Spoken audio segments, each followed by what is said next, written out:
ഇനി സർക്കാർ ഓഫീസുകളിൽ ഗണവേഷക്കാരുടെ കവാത്ത്. സർക്കാർ ജീവനക്കാർക്ക് RSSൽ പ്രവർത്തിക്കാനുള്ള നിരോധനം പിൻവലിക്കാനുള്ള കേന്ദ്ര സർക്കാർ നീക്കം രാജ്യത്തെ ബ്യൂറോക്രസിയെ മുഴുവൻ കാവ്യവൽക്കരിക്കും. ഭൗതികമായും ശാരീരികമായും പരിശീലനം സിദ്ധിച്ച ആളുകളെ ഭരണത്തിന്റെ എല്ലാ തലങ്ങളിലും കൊടിയിരുത്താനുള്ള സംഘപരിവാറിന്റെ ദീർഘകാല അജണ്ടയാണ് നടപ്പാക്കപ്പെടുന്നത്. രാജ്യസ്നേഹത്തിന്റെ മറവിൽ അന്യമത വിദ്വേഷം വളർത്തുകയും മറ്റു പ്രത്യയശാസ്ത്രങ്ങളുള്ള പ്രസ്ഥാനങ്ങളെ ഉന്മൂലനം ചെയ്യുകയുമാണ് RSSന്റെ രീതി. 1925 രൂപീകൃതമായ RSS 3 തവണ നിരോധനത്തിന് വിധേയമായിട്ടുണ്ട്. 1948 ഗാന്ധി വധത്തിലായിരുന്നു RSSന്റെ ആദ്യ നിരോധനം.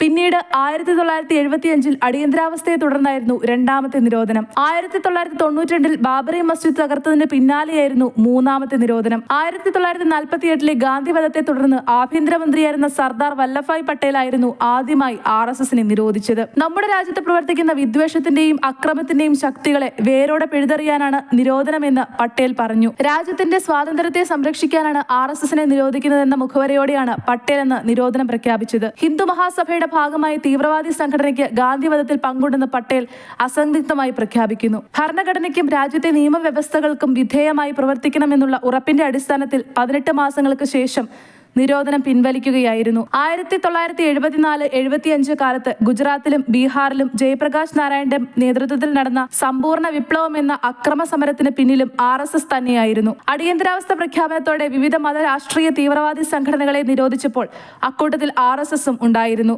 1992 ബാബറി മസ്ജിദ് തകർത്തതിനെ തുടർന്ന് രാജ്യത്തെ കലാപം പൊട്ടിപ്പുറപ്പെട്ടപ്പോൾ RSS, വിശ്വ ഹിന്ദു പരിഷത്ത്, ബജ്രംഗ് ദൾ, ജമാഅത്തെ ഇസ്ലാമി, സിമി എന്നീ സംഘടനകളെ നിരോധിച്ചു. ഇത്തരത്തിൽ 3 തവണ നിരോധനത്തിന് വിധേയമായ സംഘടനയിൽ പ്രവർത്തിക്കാൻ സർക്കാർ ജീവനക്കാർക്ക് അനുമതി നൽകുന്നത് അത്യന്തം ആപൽക്കരമാണ്.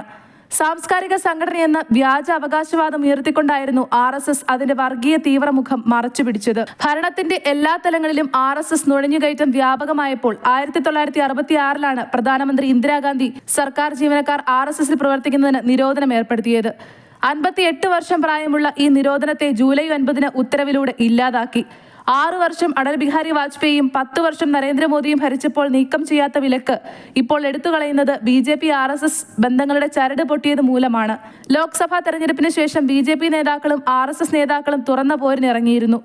അപകടം വ്യാപകമാകുമെന്ന് മനസ്സിലായതോടെ മോദി തന്നെ സ്വയം വെടി നിർത്തുകയായിരുന്നു. RSSനെ പ്രീണിപ്പിക്കാനാണ് വിലക്ക് നീക്കിയതെന്ന് ഈ വിവരം പുറത്തുവിട്ട കോൺഗ്രസ് നേതാവ് ജയറാം രമേശ് വ്യക്തമാക്കുന്നു. സർക്കാർ ഓഫീസുകളുടെ പ്രവർത്തനം ഗണവേഷധാരികൾ ഏറ്റെടുക്കുന്നതോടെ ഭരണരംഗത്ത് വലിയ വിവേചനങ്ങളും സംഘർഷങ്ങളും അരങ്ങേറും. രാജ്യത്തിന്റെ ഐക്യത്തെയും അഖണ്ഡതയെയും ബാധിക്കുന്ന നടപടിയാണിത്. പൊതുസമൂഹത്തിൽ വർഗീയ വിദ്വേഷത്തിന്റെ വൈറസുകളെ വളർത്തുന്നവർ അധികാര സ്ഥാനങ്ങളിൽ ഉറപ്പിക്കപ്പെട്ടാൽ നമ്മുടെ ഭരണരംഗത്തും ഈ വിദ്വേഷം വ്യാപിക്കും. നീതി നിഷേധത്തിന്റെ നാളുകളായിരിക്കും ഇനി വരാനിരിക്കുന്നത്.